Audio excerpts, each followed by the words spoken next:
Hey everyone, welcome to This Explainer. I am absolutely thrilled you're here today because we're going to shatter a massive myth. We are going to unlock the doors to financial growth and prove that you really don't need a huge pile of money to start building wealth in the stock market. So let's just jump right in and tackle the biggest, most stubborn misconception that keeps so many beginners totally paralyzed on the sidelines. People naturally assume that investing is the super exclusive club, right? Like it's reserved only for those with a massive fortune. So what do? They wait, and wait, trying to save up some huge imaginary lump sum, completely missing out on the magic of starting early. Well, what if I told you the magic number is literally just 100 rupees? Now, seriously, you can actually kickstart your entire wealth creation journey with a single 100 rupee note. Once that clicks, your whole mindset flips from, I can't afford to invest to, wow, I really can't afford not to start. Okay, here is our roadmap for today. We're going to breeze through your financial starting point, budgeting and finding capital, picking stocks and fundamentals, mutual funds and SIPs, the power of diversification, and finally, mastering your investing emotions. All right, step one, your financial starting point. I mean, you wouldn't try to build a house without checking the foundation first, right? So, the absolute first thing you need to do is get crystal clear on your why. Why are you putting this money away? Are you aiming for retirement, a new house, maybe funding your kids' education? Knowing your specific goals dictates your timeline, and honestly, setting your sights on a solid 7 to 10-year window is really where stocks get the time they need to generate strong returns. And tied directly to that timeline is knowing your personal limits. We've got these different risk buckets, ranging from high all the way down to low risk.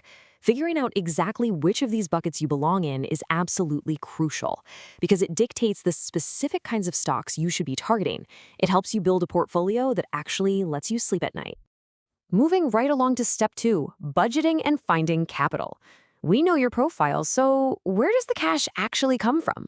Honestly, finding the money feels like a massive roadblock for most of us, but it's way easier than it sounds. Just by carving out, say, 500 to 1,000 rupees from your monthly budget, you hurdle that first barrier and officially launch your journey. It's just about creating a fixed line item in your budget for your future self. Just start, even if it feels super small at first. Okay, step three, picking stocks and fundamentals. Let's shift gears from saving up to actually executing. You definitely don't need to be a Wall Street whiz, but you do need to grasp the basics. If you want to know what a company is really up to, you look at its track record over time. Like, if you look at a giant like RIL, you'll see this massive, steady revenue growth year after year.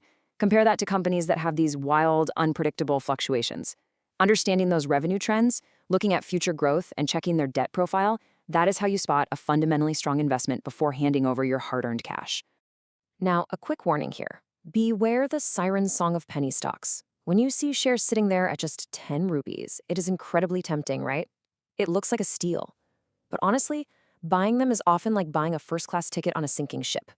Low demand and terrible financials usually make them a massive, highly volatile trap. So instead of throwing your limited surplus at expensive shares right this second, patience is actually your best friend here. Say you've got 5,000 rupees ready to go, and you're eyeing a premium, high-quality stock like HDFC Bank at around 1660 rupees. If the market is super overpriced today, dumping your whole lump sum in is just a bad move. Wait for a small market correction, find a smart entry point, and scoop up that quality stock on a dip. Next up, step four, mutual funds and SIPs. If the idea of picking individual stocks still gives you a headache, let's look at an awesome alternative.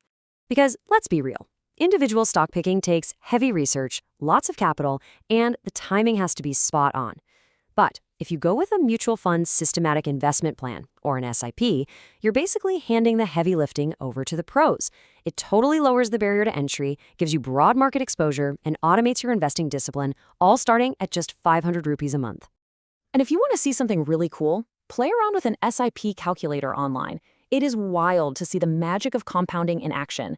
It's a crazy mathematical fact that just giving your money 10 years to grow often yields way more than doubling your initial investment amount. Plug in that 500 rupees, set it to a 7 to 10-year horizon, and just watch the math go to work. Consistency is so much more powerful than starting with a massive bank balance.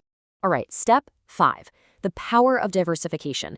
Some folks think this is just a defensive strategy for seasoned pros, but it's crucial for us too. Let's look at a real-world example with an investor named Joe. Back in 2018 and 2019, his pharma stocks absolutely tanked due to some FDA issues. But because he was diversified and also owned hotel stocks, his overall portfolio stayed nicely afloat. Then, bam, 2020 hits. The pandemic caused his hotel stocks to plummet, but suddenly those same pharma stocks surged. Spreading your investments across completely different sectors is literally the ultimate shield to protect your wealth from collapsing. And that brings us to our final step, number 6, mastering your investing emotions. Because at the end of the day, your own mind can be your biggest enemy.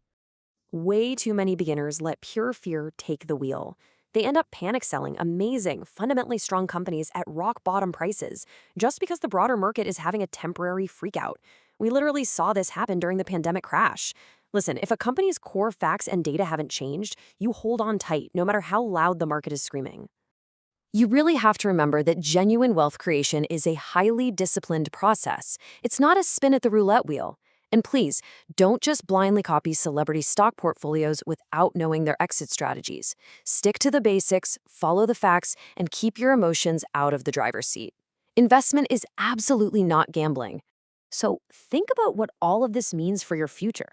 The market is sitting right there. The tools are completely accessible. We've seen how a tiny budget, knowing your risk, using mutual funds, and diversifying can build this massive financial engine. And making that shift from just being a consumer to being an actual owner, it literally only takes 100 rupees. So the only question left is, what is stopping you from starting your journey today?